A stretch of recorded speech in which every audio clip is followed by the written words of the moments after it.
Selamat datang di Garasi 266. Nah, kali ini saya ingin mereview Audi Q7 dan kenapa saya memilih mobil ini sebagai mobil harian dan mobil keluarga. Jadi awalnya saya emang ingin mencari mobil yang desainnya itu gagah, lalu bisa saya bawa sendiri untuk nyetir setiap hari dan juga nyaman ketika bawa keluarga.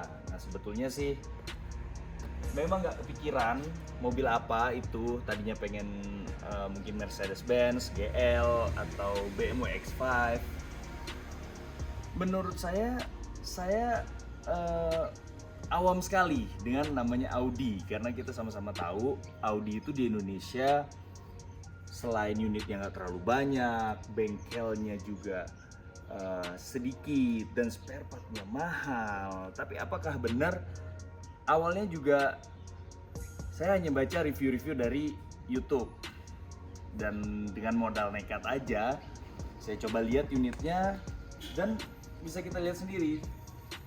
Saya suka banget sama desain depan mobil ini, grillnya besar, lalu di sini ada honeycomb-nya ini. Ternyata honeycomb-nya ini pun dalamnya itu nggak kosong, tapi dalamnya itu adalah dua intercooler. Nah, mobil ini dilengkapi dengan 3000 cc turbo supercharged, horsepower itu 329 horsepower dan 440 Nm. Memang mobil ini sangat kencang sekali, 0 sampai 100 hanya butuh 6,4 detik. Nah, di bagian depan headlampnya juga ada DRL LED-nya. Ini lampu sen, jadi awalnya saya juga nggak tahu kalau ini ternyata lampu sen bukan DRL. Di bawahnya ada fog lamp. Nah, di bagian samping, karena ini tipe tertinggi di Q7, ini adalah Q7 S-Line Quattro. Yang membedakan dengan Q7 yang biasanya banyak sih sebetulnya, seperti adanya over fender, lalu velgnya berdiameter besar 21 inch, lalu ada footstep, ada emblem S-Line-nya di samping. Sebetulnya kalau di bagian eksterior bedanya hanya itu aja sih, tapi kalau di bagian interior nanti kita lihat sendiri seperti bahan cok kulit, lalu fitur-fitur lainnya. Nah, kalau di samping, karena ini mobil Quattro berpenggerak 4 roda atau all-wheel drive, memang mobil ini memiliki 60 40. Jadi all wheel drive tapi lebih mengutamakan yang kedua ban di belakang. Itu makanya pelek mobil ini gak belang, memang rata lebarnya. Tapi ketika saya beli mobil ini sulit sekali untuk mencari ukuran bannya, karena ini bannya nggak umum. Ukurannya itu 295 35 21 dan hanya dimiliki di beberapa merek ban aja. Jadi di bagian sampingnya ini saya suka banget karena ini nggak terlalu besar. Di bagian belakang ini agak sharp, mengecil. Walaupun mobilnya besar, tapi karena bentuknya mengecil seperti ini, jadi menurut saya cantik sekali. Nah, di bagian belakangnya lampunya juga udah bisa dilihat udah full LED.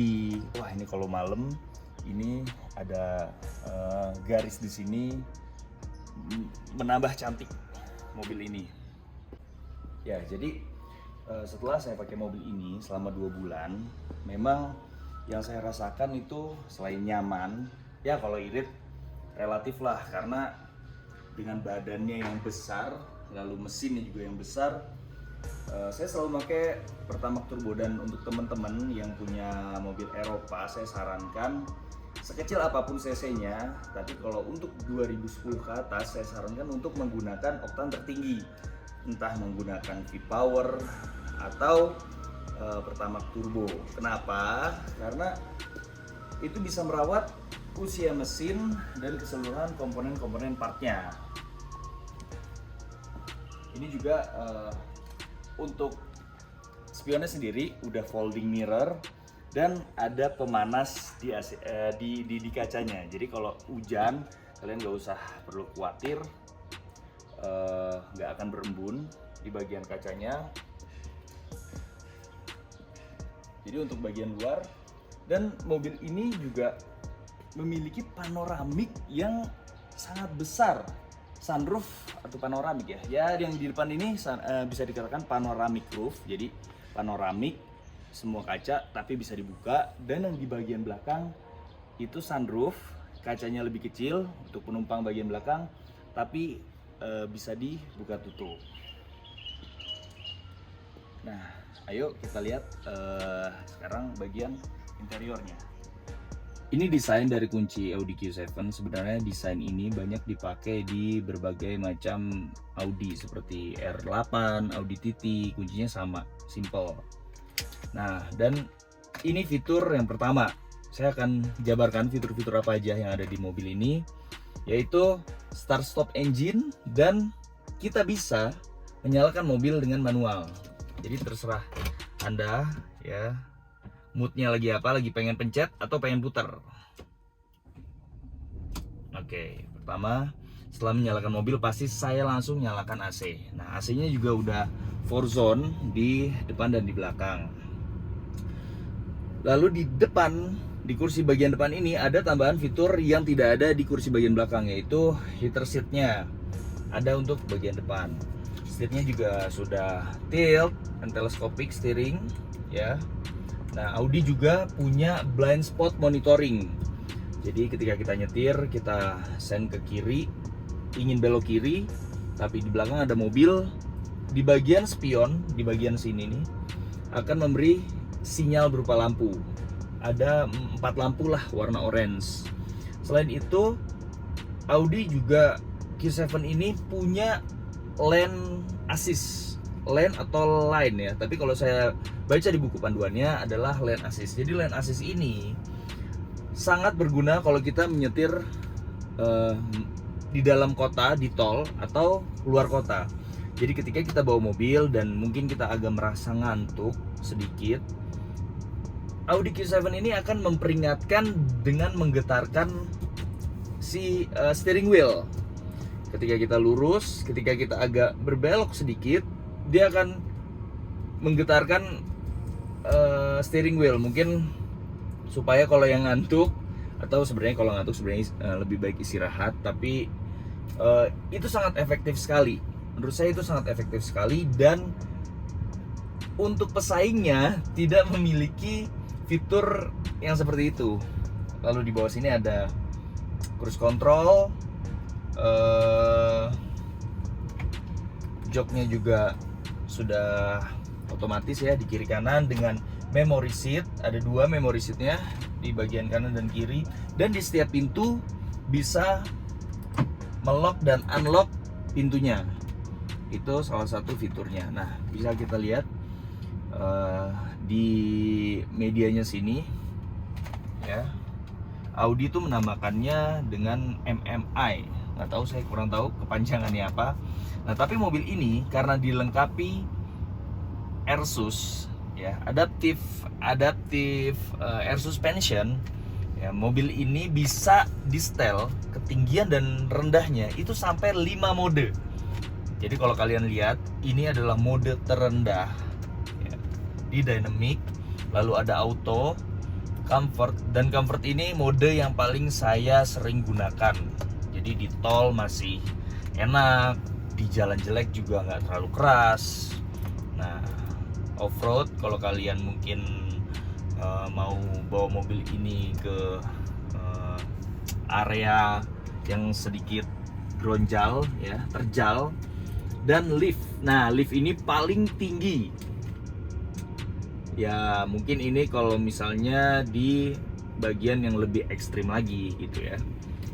Lalu ada fitur-fiturnya. Di sini ada vehicle setting untuk kursi, eksterior ya, backlight, lalu driver assist-nya, speed warning, parking sensor, Audi side assist yang tadi saya katakan, Audi lane assist, AC-nya. AC belakang pun bisa diatur dari bagian depan. Lalu service and check. Nah, ini juga ada tire pressure monitoring. Jadi kalau kalian habis ngisi angin ya, kalian harus selalu mereset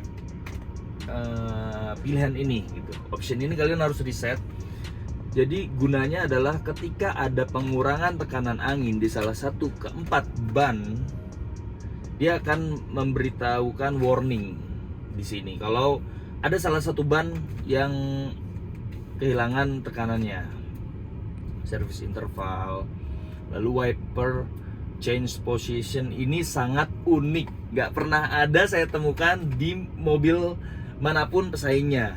Jadi ketika Anda mau mengganti wiper ya, Audi sampai memikirkan sebegitunya gitu. Kalian tinggal klik ini, bisa dilihat itu akan nongol sendiri. Seperti itu. Keren kan? Kalau udah diganti, kita tinggal kembalikan lagi. Wah, keren. Nah, itu salah satu fiturnya. Ya, udah kalau di sini itu aja. Lalu ini ada parking sensor, di belakang juga ada kamera mundur ya, bisa kita nonaktifkan, bisa aktifkan di sini. Lalu ini glove box ya, unik juga. Biasanya ditarik, tapi dengan soft close opening ini pencetnya di sini, tekannya di sini gitu. Ini untuk meredupkan dan menerangkan lampu ya. Lalu di setir itu ada tambahan untuk penghangat steering wheel. Nah, ini juga nggak umum untuk mobil-mobil di kelasnya. Jadi ada penghangat steering wheel di bagian sini. Ini untuk mode audionya. Lalu ini untuk volume ya. Oh, ini juga bisa diatur dari sini. Di sini ada MIB ya. MID kecil ya, bisa diatur. Ada apa aja kayak 100 km per berapa liter konsumsi bahan bakarnya, lalu suhu di luar mobil ini, berapa lama Anda udah nyetir mobil ini, dan ini juga ada kecepatan digital selain yang analog. Nah, saya juga suka sekali dengan desain dari speedometernya ini, dan speedometernya ini juga banyak digunakan di mobil-mobil Audi lainnya seperti R8, Audi TT juga hampir sama, desainnya sangat cantik. Nah, dan di S-Line ini ya, seri S-Line ini juga memiliki kulit berbahan napa. Jadi sama-sama kita ketahui bahwa napa itu adalah kulit yang kualitasnya tertinggi ya. Nah, di S-Line ini di joknya ada emboss S-Line, dan bentuknya pun berbeda dengan seri Q7 yang biasa. Nah, ini juga ada support ya, support untuk paha, dan ini sangat berguna sekali ya, supaya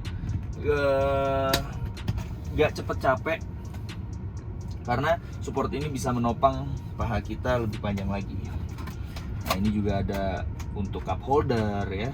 Di setiap pintu juga ada door pocket, ada cup holder yang begitu besar.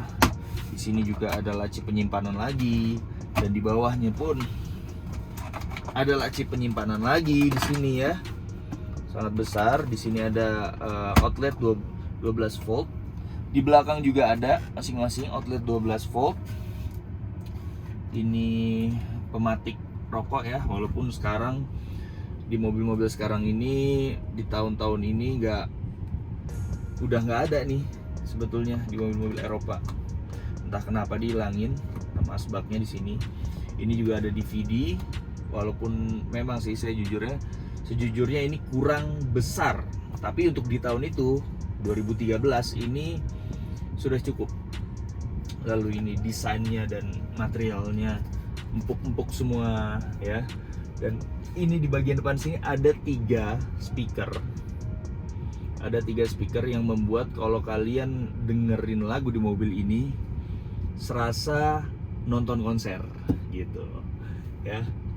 Ada 3 speaker di bagian kiri, tengah, dan kanan. Nah, ini juga udah auto, jadi nggak perlu takut untuk silau ya dari lampu dari belakang.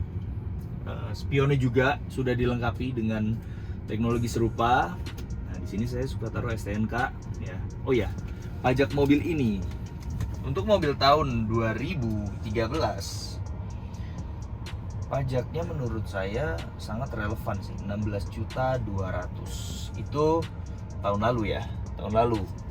Tahun ini nggak tahu berapa karena ini belum waktunya. Tahun depan sih sebetulnya, tahun depan di bulan Januari. Ya. Cukup murah kalau kita bandingkan dengan GL mungkin sampai 25 juta ya. Pasti lebih mahal. Nah, di bagian atas kita lihat dari depan. Nah, oh iya, buka kacamata dulu. Sun visor ini memiliki vanity mirror ya. Ini juga sangat unik. Biasanya kan lampunya ini nggak ada di tengah-tengah kaca ya, atau kaca tidak ada di tengah-tengah lampu. Nah, ini desainnya sangat unik sekali.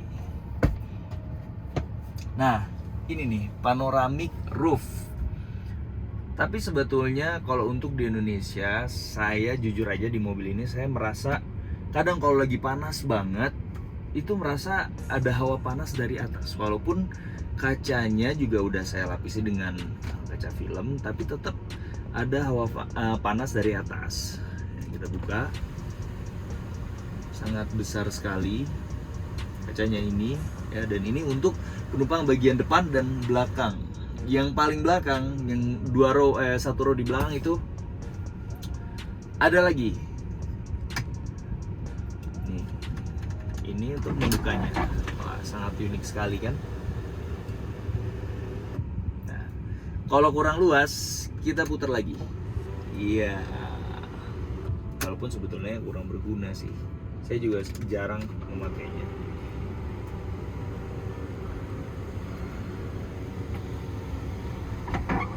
Jadi itu aja di bagian depan Q7 ini. Apalagi ya, udah sih itu aja. Jadi kita coba duduk di bagian tengah mobil.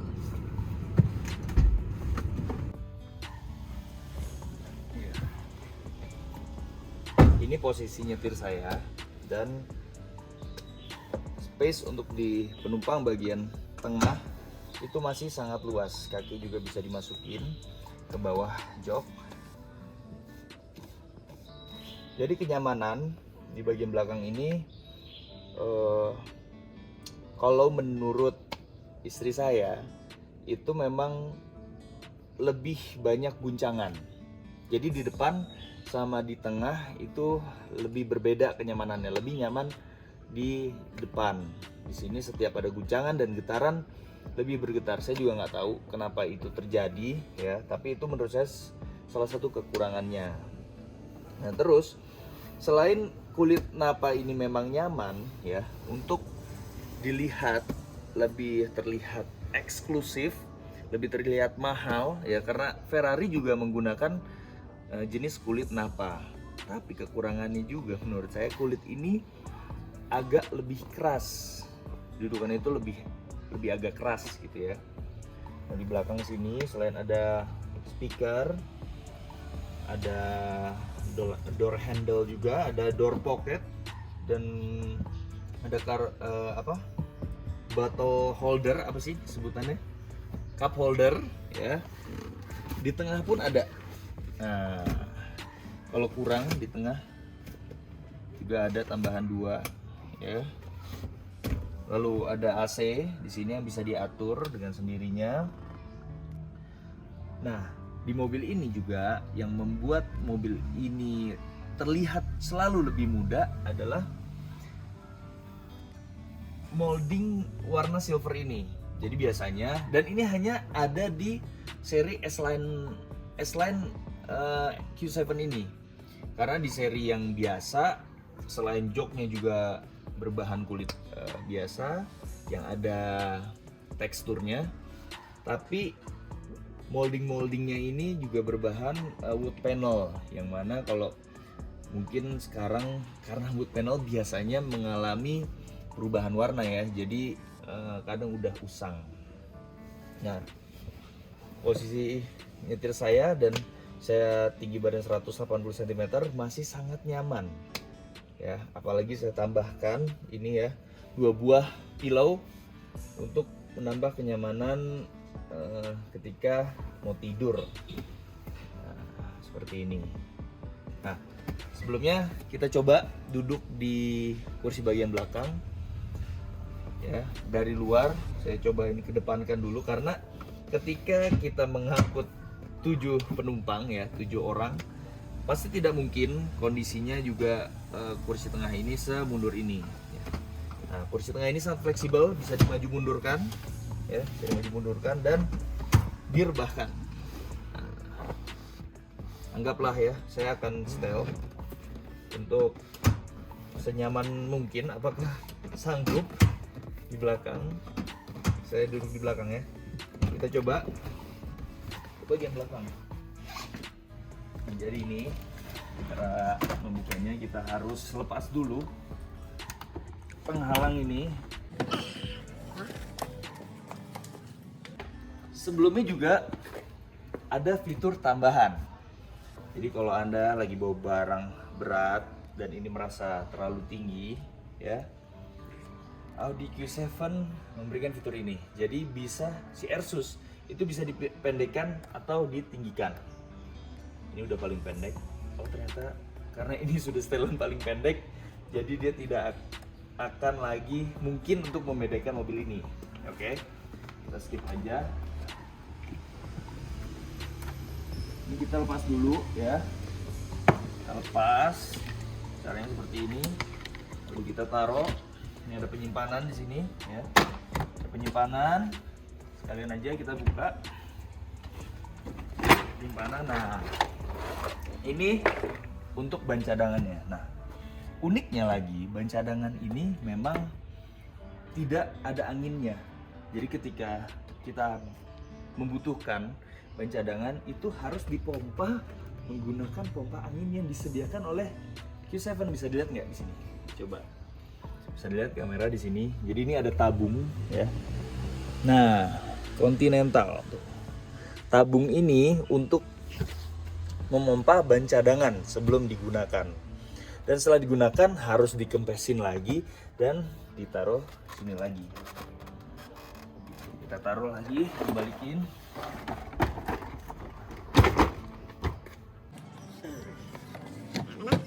Ini harus dipantul lagi sesuai ya. Nah ini memang agak repot untuk menaikkan kursinya ya, agak repot. Tidak apa-apa ya. Oke, kita coba duduk di kursi bagian belakang. Untuk akses ke belakang cukup mudah ya. Di sini ada tuas, tinggal didorong aja dengan lembut, sudah bergeser. Dan untuk di baris ketiga ini memang untuk tinggi 180 cm, sangat mepet sekali ya. Sebaiknya yang duduk adalah anak-anak atau maksimal tingginya 160 cm ya. Nah, di sini ada cup holder, ada AC juga, jadi jangan takut untuk kepanasan, dan ada sunroof. Walaupun memang sunroof ini hanya bisa dibuka secara tilt ya. Hanya seperti itu. Mungkin hanya untuk angin keluar ya. Gak bisa lagi, kita tutup lagi. Oh udah, kita harus nyalakan dulu sih sebetulnya mesinnya. Di bagian sini adalah udah ada juga safety beltnya ya. Ya seperti itu ya, cukup untuk membawa anak Anda berpergian. Jadi kesimpulannya, Audi Q7 ini selain model SUV yang sangat keren, fiturnya yang berlimpah dan bisa dibawa ke berbagai macam medan. Kalau Anda ingin mencari mobil, kunjungi di Instagram Garasi 266, dan kalau Anda ingin poles dan coating mobil, silahkan lihat di 266 Autocare. Terima kasih, sekian review dari kami dan sampai jumpa di review selanjutnya.